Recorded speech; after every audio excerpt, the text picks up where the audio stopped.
11 वर्ष सफलतम वर्ष पूरे होने के बाद पूरे देश में भारतीय जनता पार्टी की तरफ से एक उपलब्धि वर्ष भरा यह जो 11 साल मनाया जा रहा है। 11 साल बेमिसाल। और इसमें हम लोग गलोंडा पंचायत में देख रहे हैं कि पूरा यहाँ पर जितने भी जिला पंचायत से संबंधित पदाधिकारी आए हुए हैं, यहाँ कई पंचायतों के सरपंच और सदस्य भी आए हुए हैं, लोग भी भारी संख्या में आए हुए हैं। क्या समझा, क्या उन लोगों को बता रहे हैं, क्या किस तरह से उपलब्धि का बखान कर रहे हैं आप लोग? आज हम गलोंडा पंचायत में 11 साल बेमिसाल सुशासन की दृष्टि से हमने गलोंडा पंचायत में गलोंडा मंडल में हमारे कार्यकर्ता चुने हुए जनप्रतिनिधियों के साथ ये कार्यक्रम किया। उसमें भारत सरकार की जितनी भी सारी स्कीमें हैं वो स्कीमें इस नगर हवेली में लागू हुई है। और जैसे एक गरीब को डायरेक्ट उनके अकाउंट में पैसा जाए, जैसे जन धन योजना है, उस पर भार देते हुए ऐसी अनेक स्कीमों का उद्देश्य यही है कि भारत देश का विकास तभी होगा जब गांव से लेकर के शहर तक नगर हवेली का विकास होगा। उसमें सुशासन और विकास और समभाव ये दोनों भी उसमें देखने को मिले।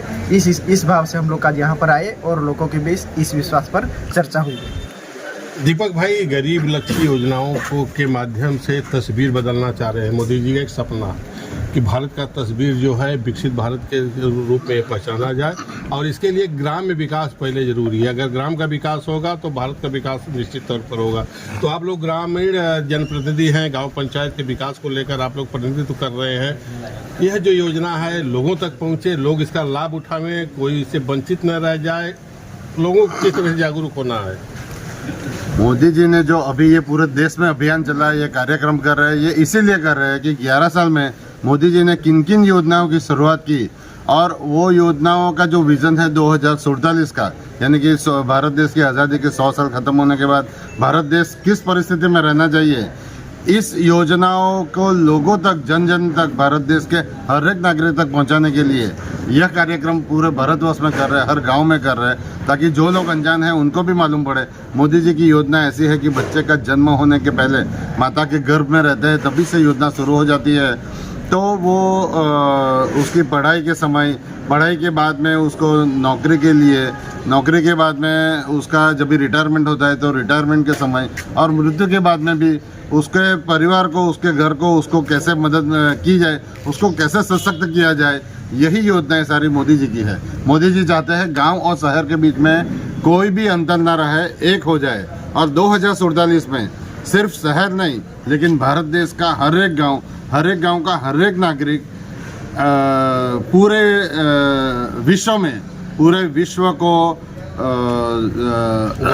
विश्व में सबसे स्ट्रांग, सबसे शक्तिशाली और सबसे विकसित रूप में रहे, यह योजना, यह आशय मोदी जी का है। और यही आशय को साकार बनाने के लिए हम पूरे सभी भारतीय जनता पार्टी के सभी कार्यकर्ता यही कोशिश करेंगे, हम सारे चुने हुए जनप्रतिनिधि यही कोशिश करेंगे कि मोदी जी का ये 2047 का सपना साकार हो पाए।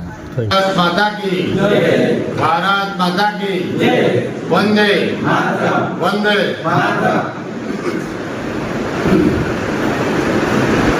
આખા ભારતવર્ષમાં અત્યારે કાર્યક્રમ ચાલી રહ્યા છે। મોદીજી 2014માં પ્રથમ વખત પ્રધાનમંત્રી બન્યા અને અત્યારે 2025માં 11 વર્ષ થયા। તો આ 11 વર્ષમાં મોદીજીએ ભારત દેશમાં કેવી રીતે સુશાસનની સ્થાપના કરી, કેવી રીતે યોજનાઓ ઘડી, કયા કયા કાર્યો કર્યા અને સામાન્ય વ્યક્તિને મુખ્યધારામાં લાવવા માટે કયા કયા આયોજન કર્યા, તેની જન પ્રસિદ્ધિ માટે, લોકોને જાગૃત કરવા માટે, લોકો સુધી આ વાત પહોંચાડવા માટે અત્યારે સમસ્ત ભારતવર્ષમાં આ કાર્યક્રમ ચાલી રહ્યા છે। અને તેના ભાગરૂપે આજે આપણે સિલવાસા ગ્રામીણ જિલ્લામાં અહીં ગલોંડા પંચાયતમાં ભેગા થયા છે એની જાણકારી મેળવવા માટે, એની ચર્ચા કરવા માટે।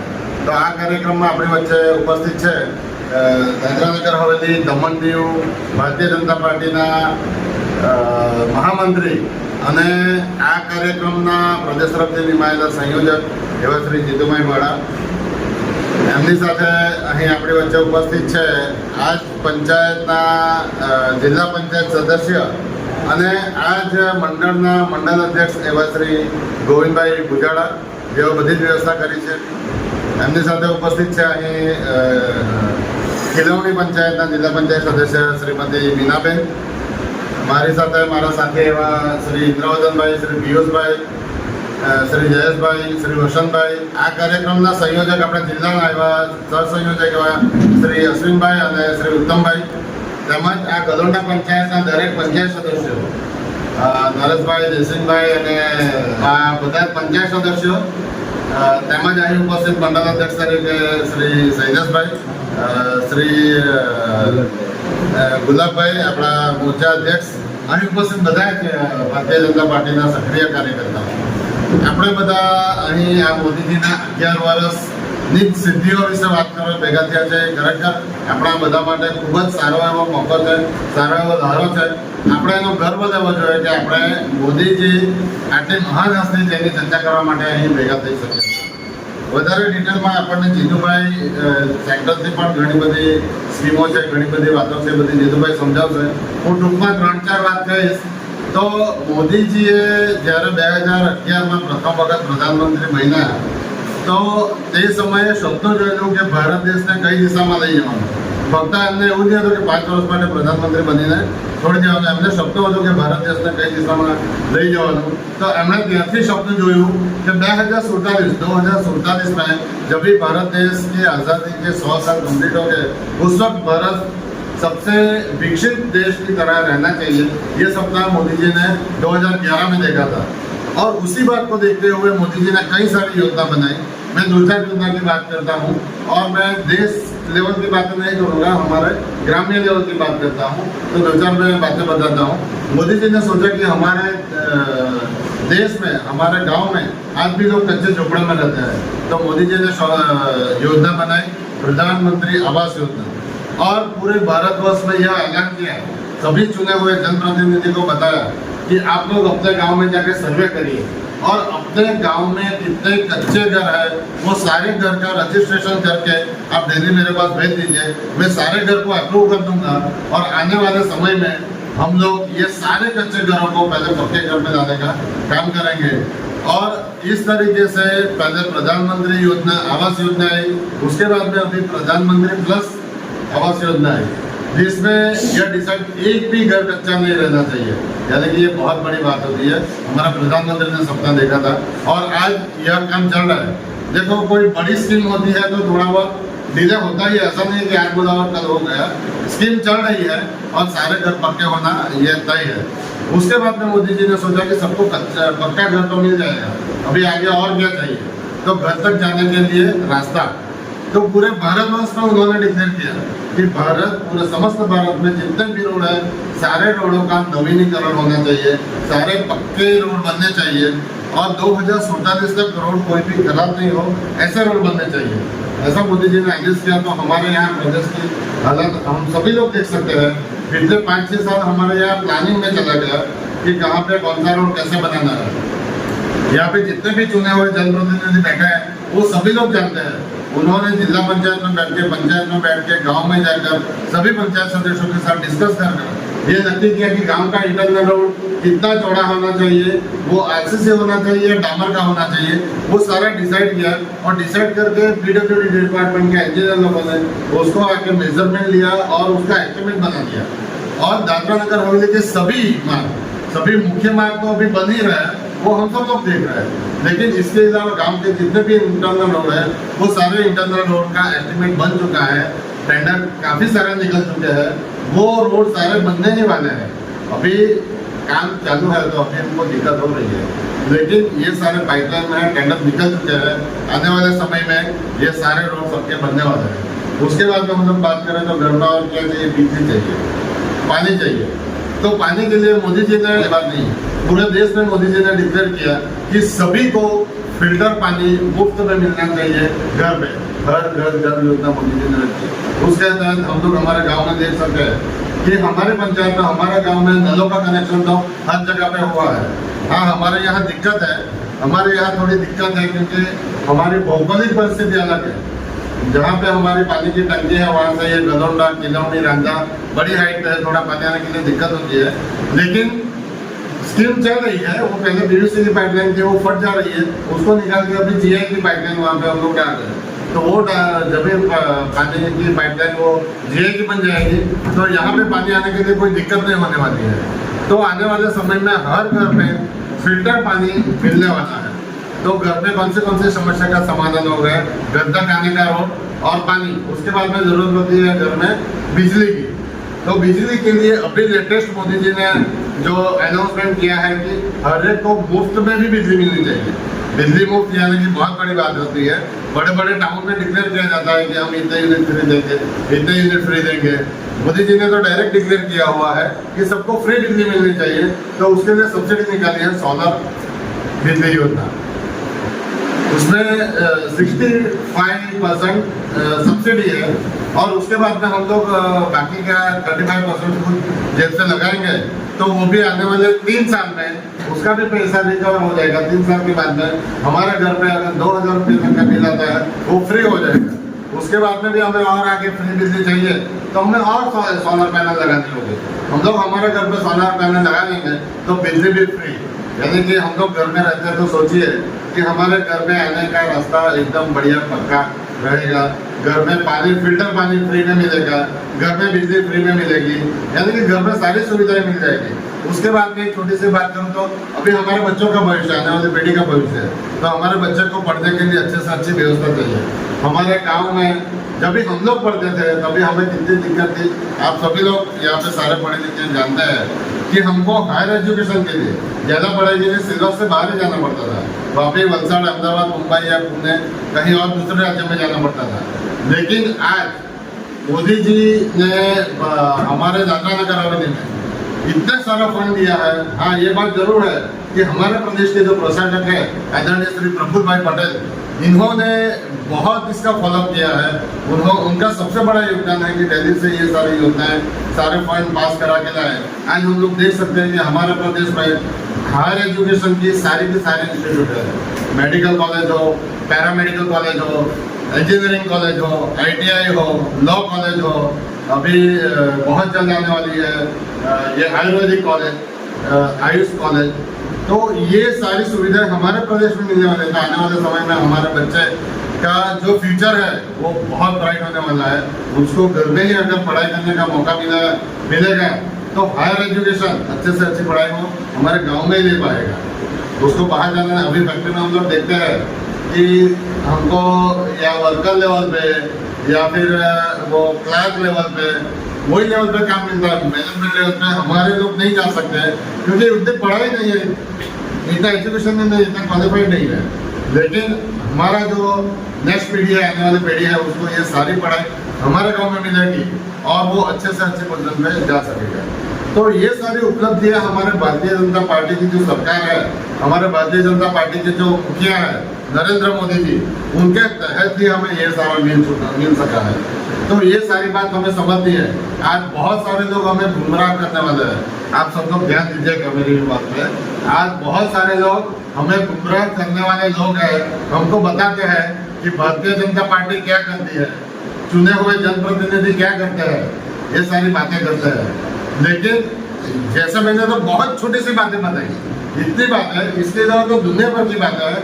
अगर बात करना है, वो हिसाब करके बैठेंगे तो पूरा दिन भी कम पड़ेगा। इतने सारे काम, इतनी सारी योजना है जिससे हमारे लोकल लोगों को ही फायदा हुआ है। जैसे कि अभी कुछ दिन पहले यहाँ पे रोजगार मेला लगा था। रोजगार मेले में यहीं के लोकल लोगों को ही रोजगार मिला ना, जो शायद पहले नहीं हो पाया था। कभी भी रोजगार मेले में इतने सारे लोगों को नौकरी नहीं मिल पाए थे। अभी तक कुल 7 रोजगार मेले हुए हमारे प्रदेश में। 7 रोजगार मेले में 2000 से ज्यादा अपने यहाँ के स्थायी युवा को नौकरी मिली है। तो ये सारी हमारी भारतीय जनता पार्टी की सरकार है, इसके लिए ये सारा हो सका है। तो हम सब लोगों को गर्व लेना चाहिए कि ये हम लोगों की वजह से ये हो रहा है। और जो लोग बोलते हैं कि भारतीय जनता पार्टी क्या करती है, उनको हमें जवाब देना चाहिए कि भारतीय जनता पार्टी ने इतने सारे काम किए। हवा में बात नहीं कर रहे हम। हमारा विजन है 2047 का, और 2047 में हमारे गांव का, हमारे शहर का, गांव और शहर का कोई तफावत ही नहीं रहेगा। गांव शहर सब कुछ एकदम विकसित भारत के जैसा होगा और दुनिया के किसी भी शहर से हमारा गांव भी कंपेयर कर सके, वो स्टेज पे हमारा गांव भी पहुंच सकेगा। ये हमारे पार्टी की उपलब्धियां है। ये हम सबको समझना है, ये हम सबको लोगों तक लेके जाना है और आप सब लोगों को डट के बोलना है कि हाँ, बीजेपी की सरकार है, हमारे आदरणीय प्रधानमंत्री मोदी जी हमारे लीडर हैं और वो जो योजना भेजते हैं वो हम लोगों तक लेके जाते हैं और हम हमारे गांव को, हमारे गांव के युवा को आगे ले जाने का काम करते हैं। नारी शक्ति की बहुत सारी बातें हैं, लेकिन जितने भाई बताया गया बहुत, जितनी बात करें उतनी कम है, लेकिन ये पहली बार मीटिंग है तो ये बात है, ये सारी आप लोग ध्यान में रखना है। आगे चल के हम और सारी बातें करेंगे और मोदी जी आने वाले 2047 तक हमारे गांव को, हमारे प्रदेश को, हमारे देश को दुनिया में सबसे अव्वल, सबसे टॉप पे लेके जाए, ऐसे हम सब लोग मिलकर शुभेच्छा करते हैं। और हम सभी लोग मिलकर मोदी जी की जो ये दौड़ है, यह जो आंदोलन है, उसमें हम सब लोग साथ में मिलकर लड़ाई करेंगे, ना कि बैठ के देखते रहेंगे। जो हमारे सामने बोलेगा हम उसको मुंहतोड़ जवाब देंगे। हम लोग काम करने वाले लोग, हम लोग बैठ के देखने वाले लोग हैं। आप सब लोगों का बहुत बहुत धन्यवाद। जय हिंद, जय भारत।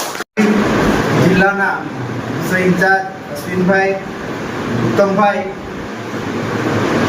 આ પંચાયતના તમામ ચૂંટાયેલા જનપ્રતિનિધિ, અહીં ઉપસ્થિત પત્રકાર મિત્રો અને આમંત્રિત ભાઈઓ અને બહેનો, આપણને બધાને ખબર છે કે 2014માં પહેલીવાર ભારતીય જનતા પાર્ટીનું પ્રધાનમંત્રી બન્યા આદરણીય શ્રી નરેન્દ્રભાઈ મોદીજી, અને ત્રીજી ટર્મ આજે માં પ્રવેશ કરી છે વડાપ્રધાન તરીકે, જ્યારે નરેન્દ્રભાઈ મોદીજીએ અને ભારત દેશના વિકાસ માટે જેમના 11 વર્ષ પૂરા થયા છે. આપણને બધાને ખબર છે કે ભારત સરકારની અનેક સ્કીમો અને તે બી પંચાયતના માધ્યમથી જન જન સુધી પહોંચે એના માટેના કેટલા પ્રયાસો થયા છે. આપણને બધાને ખબર, પહેલીવાર ભારતીય જનતા પાર્ટીનું શાસન આવ્યું 2014માં અને જનધન યોજનાની શરૂઆત કરી. પહેલો પાયો, જ્યારે પહેલો પગથિયો મજબૂત મૂકીએ, આપણે જંતર મજબૂત અગર ત્યારે એ ટકી શકે કે પહેલો પગથિયો જ આપણે ખૂબ એનો દિવાલ એના પર ટકવા માટે પહેલો પગથિયો એવું ભરીએ જે કોન્ક્રીટનું હોય. એ પ્રમાણે નરેન્દ્રભાઈ મોદીજીએ ભારત સરકારની કેટલીક સ્કીમો પંચાયતના માધ્યમથી જન જન સુધી પહોંચે અને એ પહેલા એના એકાઉન્ટમાં ડાયરેક્ટ જાય એના માટે જનધન યોજનાની શરૂઆત કરાવી. ભારતીય જનતા પાર્ટી એક વિચારધારા સાથે ચાલવાવાળી પાર્ટી છે અને એમના વડાપ્રધાન જ્યારે વિચારતા હોય અંતમાં બેસાયેલા વ્યક્તિનો વિકાસ કેવી રીતના થાય. આજે આપણે જોઈએ છે ગામડાની અંદર પહેલું પગથિયું લાઇટ, પાણી અને રસ્તા ઘર સુધી જવા માટે નહિવત પ્રમાણમાં હોય. એના માટે એમને આ યોજનાઓ, જેટલી પણ ભારત સરકારની યોજનાઓ આવે અને સીધે સીધા બેનિફિશિયરીના એકાઉન્ટમાં જાય, એના હાથમાં જાય, વચ્ચે કોઈ વચેટિયું ન રહે, એના માટેના સર્વપ્રથમ જનધન યોજનાની શરૂઆત કરાવી. આ જ પ્રકારે આજે જ્યારે દેશની વાત કરીએ, અનેક વિઘ્નો આવ્યા આ દેશને વિકાસના પંથે લઈ જવા માટે અને અનેક પરિબળોએ આપણા વિરુદ્ધ બી કામ કર્યું. આજે બી દાદરા નગર હવેલીમાં તમે જોશો કે આદરણીય પ્રશાસક આપણને જ્યારે મજબૂત મળ્યા છે અને આ વિકાસના માટે આજે તમે ભારત દેશના આ દાદરા નગર હવેલી એક નાનું સરખું કેન્દ્ર શાસિત પ્રદેશ છે અને એનું બી સીધે સીધું અગર આપણને પહેલીવાર મેં કીધું, પહેલીવાર જ્યારે નરેન્દ્રભાઈ મોદીજી અહીંયા પ્રચાર માટે આવ્યા હતા અને એમને કીધું હતું કે હું સીધે સીધું મારું ધ્યાન રહી અને કેન્દ્ર શાસિત પ્રદેશ છે, હું જ્યારે વડાપ્રધાન તરીકે ત્યાં બેસીશ તમને સાચામાં સાચી અને સારામાં સારી મદદ કરીશ. ખરેખર આપણે આપણા ત્યાંના બાળકો જ્યારે 12મું ધોરણ પૂરું થાય એટલે બહાર જતા હતા ભણવા માટે અને એમને અહીંથી જવાની સુવિધા ન હોય તો ત્યાં હોસ્ટેલમાં રહેવું પડતું અને હોસ્ટેલમાં બી નંબર લાગે કે નહીં લાગે. પરંતુ આજે આપણે જોઈએ છે આપણને સૌથી સારામાં સારી મેડિકલ કોલેજ જેવી પણ અહીંયા મળી ગઈ. આર્ટ્સ, કોમર્સ અને એ તો છે જ, પરંતુ એના અલાવા પણ આપણને જ્યારે લો લેવલની પણ કોલેજો અને એ પ્રકારની અનેક વિકાસના કામો ભારત સરકારના માધ્યમથી થયા છે. એમાં ખૂબ મહત્વનો ફાળો આપણા પ્રશાસનનો પણ છે, કેમ કે કેન્દ્રથી ફંડ જ્યારે અહીંયા આવે એનો સહી ઉપયોગ થાય. આજે આપણે ગરીબ એરિયાની અંદર 3 વસ્તુ પહેલો પાયો હોય, રોડ, પાણી અને લાઈટ, એના વિશે વાત થઈ છે. પરંતુ આપણે જ્યારે દેશને સુરક્ષિત રાખવા ભારતીય જનતા પાર્ટી જેટલી સક્ષમ બીજી કોઈ પાર્ટી નથી. આપણા દેશની અંદર જ્યારે કોરોનાનો સમય આવ્યો, એ સમયમાં પણ આપણને કેન્દ્ર તરફથી ખૂબ મદદ મળી અને દાદરા નગર હવેલીમાં પણ પ્રશાસન તરફથી અને ભારતીય જનતા પાર્ટીના કાર્યકર્તાઓએ પણ ખૂબ મહેનત કરી અને કેન્દ્રના માધ્યમથી અને અહીંના પ્રદેશના અધ્યક્ષ અને પ્રભારીશ્રીના આદેશથી અનેક સેવાઓ શરૂઆત કરી હતી. એ જ પ્રકારે આજે જ્યારે આપણે જોઈએ વિશ્વની અંદર આપણા પ્રધાનમંત્રીનો જ્યારે ડંકો વાગે છે, ત્યારે આપણે એ કહી શકીએ કે વિશ્વને જ્યારે કોરોનાના સમયમાં અનેક દેશોને ભારતે મદદ કરી હતી. કોઈ પણ જાતની આપણા દેશની અંદર તો સુવિધા થઈ છે, પરંતુ બીજા દેશને પણ આપણે મદદ કરી હતી. આપણે ભારત દેશમાં જ્યારે આજે જોઈએ વિકાસના માટે ત્યારે અનેક સુવિધાઓ કરી છે. હમણાં પ્રધાનમંત્રી આવાસ યોજનાની વાત થઈ, એ જ પ્રમાણે અટલ પેન્શન યોજના, વૃદ્ધ લોકોને જ્યારે પેન્શનની સુવિધા આપણને પહેલા આપણે જોયું હતું કેટલી મળતી હતી, અને આજે 1500 થી 2000 રૂપિયા વૃદ્ધોને મળે છે અને દર મહિને એ પૈસા એમના એકાઉન્ટમાં સીધા જાય છે. એ જ પ્રમાણે આપણે બધા ખેડૂત મિત્રો છીએ અને એના માટે પણ આજે જ મેં એના પર જોયું, આપણને ટ્રેક્ટર લેવા માટે 50% સબસિડી મળે છે અને એના માટેની જે પ્રોસિજર છે તે આપણે કરવા પડે પંચાયતના માધ્યમથી. પરંતુ એમને ટ્રેક્ટરની સુવિધા આજે 50%, 7 લાખ રૂપિયા હોય તો 3.5 લાખ રૂપિયા ભરીને આપણને ટ્રેક્ટર મળી શકે એવી યોજનાઓ લાગુ થઈ છે. આપણને કેન્દ્રના માધ્યમથી જ્યારે આ નગર હવેલીના વિકાસ માટે 23,000 કરોડથી વધારે પણ ફંડ અહીંયા મળ્યું છે અને એનું આપણને જતા 2-3 વર્ષમાં આપણને આનું દેખાઈ જશે અને દરેક રસ્તાઓ આપણને એટલા સુરક્ષિત અને સુવિધા સહિત આપણને અર્પણ થવાના છે. આપણે આજે સેલવાસમાં જોઈએ છે ત્યારે મોટા મોટા બ્રિજો બન્યા છે કે ટ્રાફિક ઓછું થાય, એક્સિડન્ટ ઓછા થાય, એના માટેની આ યોજનાઓ છે. અને આવનારા સમયમાં ખરેખર આ નગર હવેલી ભારતના વિકાસ સાથે જોડાશે. જ્યારે આપણે એક માનીએ છીએ કે આપણા જ્યાં રહીએ છીએ ગામ ફળિયો એનો વિકાસ થાય, ગામનો વિકાસ થાય અને પટેલાદનો વિકાસ થાય, ત્યારે રાજ્યનો વિકાસ થાય અને રાજ્યનો જ્યારે વિકાસ થાય ત્યારે ભારત દેશના વિકાસ સાથે આપણે જોડાઈ જઈએ. એના માટે ભારત સરકારની અનેક સ્કીમો લાગુ કરી છે અને તમારા સુધી પહોંચવા માટે, છેલ્લેના છેલ્લે બેસેલો વ્યક્તિ સુધી પહોંચવા માટે એના અનેક પ્રયત્નો કરી રહ્યા છે. આજે ભારતીય જનતા પાર્ટીનું શાસન છે, 11 વર્ષ પૂરા થાય છે. સમરસતા, સંભાવ, બધાનો વિકાસ થાય, એમાં કોઈ રહી નહીં જાય, બધા એક પંક્તિ પર ચાલે, એના માટેના માનનીય શ્રી નરેન્દ્રભાઈ મોદીજીના વિચારો અને ભારતીય જનતા પાર્ટીના વિચારો આપણે જ્યારે ઉતારશો આપણામાં અને આપણે જાણે એને આ ભારત સરકારની જેટલી પણ સ્કીમો છે એ ખરેખર આપણે લોકો સુધી લઈ જઈએ અને આપણા માધ્યમથી, તમારા બધાના માધ્યમથી, ભારતીય જનતા પાર્ટીના કાર્યકર્તાના માધ્યમથી, જેઓ ચૂંટાયેલા છે જનપ્રતિનિધિ એ લોકોના માધ્યમથી ખરેખર અનેક સ્કીમો છે, 63 કરતાં પણ અનેક સ્કીમ જેટલી એના કરતાં પણ વધારે સ્કીમો છે જે સીધા લોકો સુધી પહોંચાડીએ અને લોકોના વિકાસ સાથે આપણે સૌ જોડાઈએ. અને આજના દિવસે જે 11 વર્ષ આપણા સુશાસનના અને ભારત સરકારના છે તેના માટે આપ સૌની વચ્ચે અમે સૌ આવ્યા છીએ. આપણા ભારતીય જનતા પાર્ટીના વિચાર અને સુશાસનની જે સ્કીમો છે એ લઈને તમે ગામે ગામ જશો, લોકોને આનાથી વંચિત કરશો અને આના આ માધ્યમથી લોકોનો વિકાસ થાય એના માટે સૌ પ્રયત્ન કરીશું. આજના દિવસે આપ સૌએ મને સાંભળ્યું એ બદલ આપ સૌનો આભાર. ભારત માતા.